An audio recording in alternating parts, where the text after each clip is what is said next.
Hey everybody, it's Josh Alexander with Orange County Housing Market News. If you're a returning subscriber, thank you so much for subscribing. I really appreciate the support. If this is the first time you've listened to this show is all about Orange County real estate. So I go over what the local market is doing, I talk to local experts in the area, and then I also go over different tricks and tips that both buyers and sellers can be using right now to make sure they're successful when they're trying to purchase or sell their home. So if you're thinking about buying or selling a home sometime in the next year or so, this is a great place to start. So on today's episode, I'm going to be answering one of the most common questions I get from buyers right now, and that is, how do I get my offer accepted when we're in such a hot seller's market and I'm dealing with multiple offers on every single home that I'm placing offers on right now?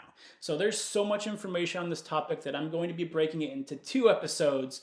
So today, we're going to be talking about all the no to very low risk things you can do as a buyer to make sure that you're giving yourself the best shot at getting your offer accepted. And then on next week's episode, we're going to be going over all of the more risky strategies you can use as a buyer and the pros and cons of each of those, so you can have all the information at your fingertips to make an informed decision on if those strategies are going to be right for you. So with that being said, let's go ahead and get into part 1 on how to get your offer accepted in an extremely hot seller's market.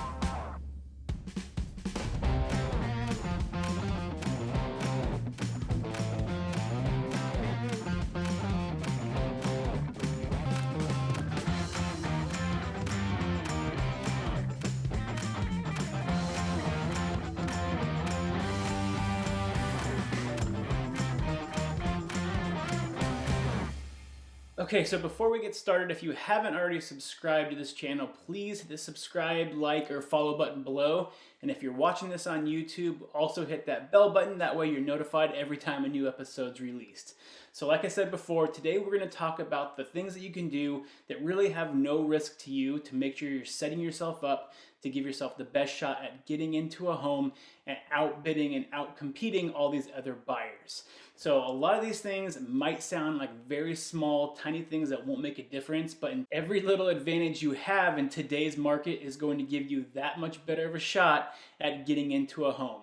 So let's go ahead and start talking about how building the right team around you is going to give you the best shot at getting into a home, what questions to ask to make sure you have the right team, and what your team should be doing to help you get into that home. So first, we're going to start with your real estate agent, and there's a few things they could be doing to make sure that they're giving you the best shot as a buyer of getting your offer accepted. Okay, so the first thing your agent can do to set you up for success is to make sure that they're very versed and know how to go about adjusting for comparable sales to get you a good market value price recommendation for the home you're trying to place an offer on. Today, more than ever, it's extremely important to be able to know what the actual market value of a home is. Because of these crazy bidding wars that buyers are getting into, it's a lot easier to overpay right now by $10,000, $20,000, $30,000, $40,000 easily when you're against another 5 to 10 different offers if you don't know what the property is actually worth. So you need to make sure you're working with an agent that's able to explain the process of how do they adjust their comparable sales based on the different square footage, bedrooms, bathrooms, the location, the condition of the home, and then different things that are kind of special about the property, like does it have a pool, does it have a view? If your agent can't give you a detailed explanation on how they go about the process of adjusting those recently sold comparable sales to give you their price recommendation, that's probably a red flag that you're going to have issues with the price because you're not going to have a good indication of what the home should be going for right now. The second thing that your agent should be doing to give you as much of a competitive advantage as possible is making sure that they're contacting the listing agent by phone, not through text, not through email, and explain why, but by phone to get as much information about the seller and their motivations and what they're looking for in the offer as possible before you even place the offer. I see it time and time again where the listing agent doesn't talk to the buyer's agent and the buyer's agent ends up submitting an offer, and there's a whole bunch of things in there that the seller doesn't want to have in the contract, and it could have been easily solved by a simple phone call. For instance, a lot of sellers right now are trying to purchase a property of their own, and just like you, their biggest problem is they can't find another property because inventory is so tight. So if you go in and you say, I want to be super aggressive, give a 21-day close of escrow, get it done quickly, but the seller is actually looking for a longer escrow, you're just kind of shooting yourself in the foot. Yes, the seller can counter back and say, I want a longer escrow, and if you're flexible, you can agree. But the more work that the seller and the seller's agent has to do to make sure they're getting an offer that they like, the harder it's going to be for you to get your offer accepted. Especially right now, when a lot of times I'm starting to see that the sellers aren't even giving counter offers out. They're just saying, submit your highest and best, and we're gonna go with the best offer, or maybe we'll counter offer the top two, and that's it. So if you're not finding out the information on how to make a best offer possible for the seller beforehand, it's really putting you at a disadvantage. So you need to make sure you're talking to your agent and asking them to call the listing agent. And the reason I say call is because the agent is also responsible to start building that rapport with the listing agent. They need to be able to know they can work well together, and they need to be able to know they can communicate correctly together. And that's going to give the listing agent more confidence that it's a good idea to go into escrow with you as a buyer, because they know the agent is competent, they know they can get along with the agent. So hopefully your agent is personable. I would assume so, that they're a real estate agent. You would hope so at least, but you want to make sure that your agent is starting to build that relationship. Talk to the listing agent, and that gives you a better shot of getting your foot in the door. So if you have a very similar offer compared to another buyer, that might just put you over the edge, because the listing agent is going to trust your agent more than somebody else if you have that communication already going. The third thing your agent should be doing to give yourself the best shot of getting your offer accepted, and it sounds very simple, but you'd be surprised on how hard this is for some agents, is they need to be able to follow instructions based on what the MLS says. So what I mean by this is, whenever an agent puts a listing into the MLS, there's a section of agent notes that basically tells the agent, this is what you need to do to show the property. When you submit an offer, this is where you need to submit it. This is the documents that are needed, and this is how you submit it. 25% of agents, in my experience, are not following those instructions. And when you look at that from the listing agent side of things, when I'm dealing with a buyer's agent that can't follow simple instructions, I'm going to let the sellers know that hey, I had to go back to them, I had to change this, they didn't follow this, so I had to go back and tell them how to do it correctly. It's not a great way to start out the whole process of trying to get your offer accepted when you're dealing with an agent that can't follow instructions. Because what's going to happen when you get into escrow, the likelihood of you having communication issues, timing issues will probably be higher with an agent that has a hard time following instructions versus someone that can actually read through the instructions, follow them, get the showing done correctly, submit the offer correctly, and make the listing agent's life a lot easier. So the only way you can really verify this with your agent is when you're interviewing agents to begin with, you just want to ask them, what is your process of going through to schedule appointments, and what is your process to going through and submitting offers on my behalf to the listing agent? You can listen to their explanation. Are they talking about those agent remarks in the MLS? Are they talking about following instructions?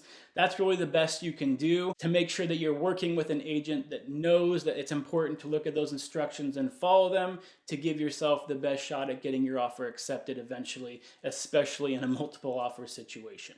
Okay, so the second person that you need to make sure that you're looking for when you're building your team of experts around you to make sure you're giving yourself the best chance of getting your offer accepted is your lender. And there's a few reasons why and a few things you need to look for when you're choosing a lender to make sure that you're giving yourself that best shot of getting your offer accepted. The first one is, how good is your lender at communicating with you, and how do they communicate? So what do I mean by this is, if you need to get a hold of your lender, are they getting back to you in a timely manner?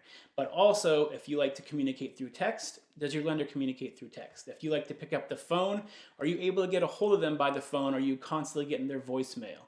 You need to be able to have that open channel of communication between you and your lender, because sometimes when you're placing offers, time is of the essence. And if you need an answer on if you qualify for something, if a certain scenario is going to work for you, and you can't get it quickly, you might miss out on a home in this market. So you need to make sure that your lender is available to talk to, and you're able to get a hold of them and communicate the way that you like to communicate when you're working with the lender. The second thing you need to make sure you're looking for when talking to a lender is that when they're talking to you and explaining to you how the whole loan process works, are they explaining it to you in a way that makes sense to you? Are they able to break it down in a way that you understand so you're not getting confused? Because if you get confused on what's going on with the loan and you're in the middle of escrow and a fee pops up, or all of a sudden something goes up in terms of how much you owe, because you're not familiar with what's happening, it's really going to set you back in the process. So you need to make sure that you are not only have an open line of communication with your lender, but they're also able to give you the correct information in the way that makes sense to you. And that's a great way to at least start the process of looking for the right lender. Something else that you also need to make sure that you're looking for when talking to lenders, especially right now in this market, is how they go about the process of getting that pre-approval for you and what kind of work are they doing up front before you even start submitting offers. So what I mean by this is that a lot of lenders now, but not all of them, are starting to get all the information from you up front. So they're getting your bank statements, your credit scores, they're going through and checking pay stubs, and they're basically going through and putting this into an underwriting system that's going to pop up an answer saying, is there any red flags here? Is there something that we need to worry about that would prevent this loan from closing once we get into escrow? It's just basically allowing the lender to do a lot of the upfront work to make sure that you're not going to have problems during escrows. So if your lender isn't asking for that type of information, like your paycheck stubs, running your credit, going through bank statements, looking at your debt to income ratios, and going through and what they call a DU approval, which is basically putting it through a system to check to make sure there's no red flags. If they're not doing that up front, you could be putting yourself at a disservice compared to other buyers out there that are using lenders that are doing more of that work up front. Because again, as a seller, the seller wants to make sure whoever they go in escrow with is going to be able to close escrow. If you're able to provide anything that's showing them that there's a better chance that you're going to close compared to somebody else, it's going to give you a better shot at getting into escrow. So another thing to look at for lenders, and this kind of goes back to your agent as well, is that every time you place an offer, you need to make sure that your agent is communicating with your lender, telling them, we just placed an offer on this property. Here's the listing agent's contact information. Here's the terms of the offer. Can you please give the listing agent a call and go over the financial part to make sure they understand this loan is good, there's not going to be any issues with it, and you're basically just giving them a secondary opinion, telling them you're not going to have anything to worry about when it comes to the loan with this specific buyer. If your agent and lender aren't doing that, again, it's just one less thing that someone else could be doing that's going to put you at a disadvantage. So you need to make sure that every time you place an offer, you're having your lender reach out to that listing agent, talk to them, answer any questions they might have, so that listing agent is fully confident when they go and present your offer to the seller that there's not going to be any issues. They're going to be able to tell the seller, hey, I talked to the lender. The lender seems like they know what they're doing. There's plenty of room, so if they need to pay a little bit more, they can, especially in this market. So it's going to give you a little bit of a leg up compared to somebody else. Okay, so there's two additional things that a lender can do to really help you out when you're placing offers, so it's good to talk to them about this before you decide which lender to work with. The first one is, how flexible are they? Do they know what the current market conditions are? So what I mean by this is a lot of lenders now understand how quickly they can get a loan approved. On a typical contract, the loan approval, the contingency you have in place is going to give you 21 days to get that loan approved.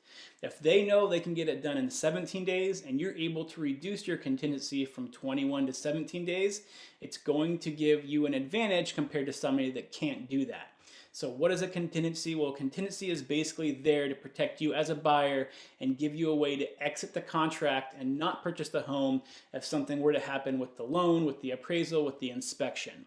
So as a seller, when you're looking at these contingencies, you're trying to find buyers that can lower contingencies to as short as possible, because the sooner those contingencies get lifted, the faster they can lock you into purchasing a home. So if you're able to say, hey, I don't need 21 days for my loan contingency, I only need 14 or 17 days, it's going to be more appealing to the seller because it locks you in to purchase the home faster. And if the lender knows they can do that and they don't see any issues with it, then you can write that into the contract. So it's good to be able to touch base with the lender before you write the contracts to see if they're able and are comfortable lowering that appraisal contingency or loan contingency to give you a better shot at getting the property. A lot of big institutional type of lenders don't have that flexibility. They have to have it at what the contract says, and they aren't able to nudge it up or down at all. So having a lender that's able to do that in this market is going to give you an advantage.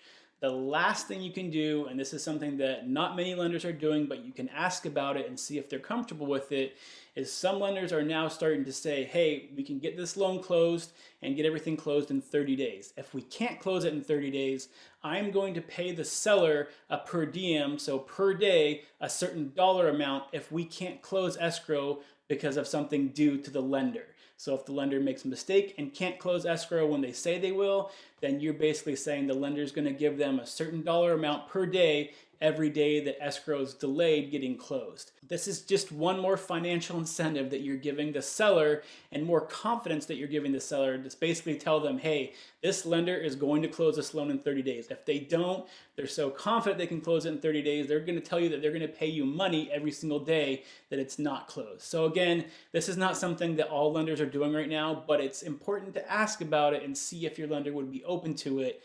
The good lenders out there that know how fast things are done, that have gone through your file and know there shouldn't be any issues, are willing to do these type of things for you to give you that extra boost to hopefully be able to get your offer accepted over somebody else's. So you can see that the lender you work with is very important, and you have to be looking at things not just as what is the lowest interest rate I can get, but what else can the lender offer me to get my offer accepted and to put my offer above everybody else's when you're dealing with 5, 10, 15 offers on every property you're trying to purchase right now.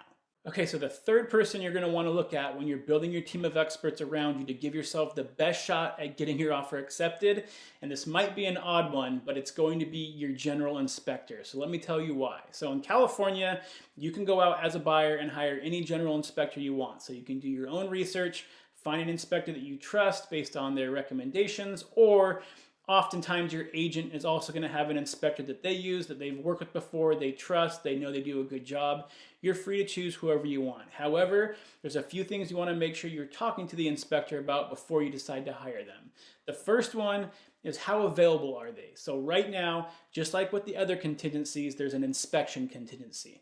So if your inspector is available to go out there, let's say 2 or 3 days after escrow opens, instead of the standard 17-day inspection contingency window that you have, you might be able to comfortably lower that to, let's say, 10 to 12 days because your inspector can get out there quickly. And even if you find something where you're going to need a secondary inspection, like a sewer line inspection, a plumber out there, a roofer out there, you're probably going to have enough time to get multiple inspections done before you need to lift that inspection contingency. So having an inspector that's available is definitely going to be an advantage right now because you can lower your contingency window, which again is going to make your offer look more favorable to the seller because it's going to lock you into purchasing the property faster.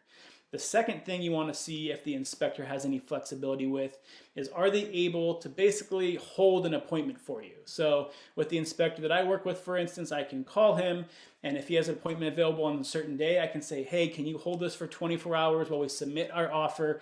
And that way you have that guaranteed appointment waiting for you. So if your offer gets accepted, you have a spot and you're not going to lose it to someone else, where maybe you thought he can be out there in 3 days, but then within 24 hours he books that spot and now he can't get there for 10 days. So having an inspector that might be able to do some kind of temporary hold for you is going to be extremely helpful when you're placing offers, because it will be able to give you that confidence when you are lowering those contingencies that that appointment's going to be there for you if you do get your offer accepted. So again, having an inspector that has that flexibility is going to give you a better shot at getting your offer accepted while giving you the confidence you need to be able to make an aggressive offer that you need to make in today's market. Okay, so just to recap really quick, right now more than ever, it's extremely important that before you even start looking at property, that you're building the right team around you to give yourself the best shot at getting your offer accepted the first time. So going through, hopefully this gives you some information on what questions to ask your agent, your lender, your inspector, to make sure they're going to fit with what you need to be able to get your offer accepted. So I'm hoping you found that information useful. Next week, we're going to start talking about some of the more risky strategies that you can use when trying to purchase a home right now that unfortunately in today's market are becoming more commonplace because we're dealing with 5, 10, 15 offers on a lot of these homes right now. So we'll go over the pros and cons of each, and that way you have some information to be able to use and determine if some of these strategies are going to be right for you based on your individual circumstance. So until next time, stay healthy, stay happy, good luck with the home shopping process, and we will see you next time. Bye.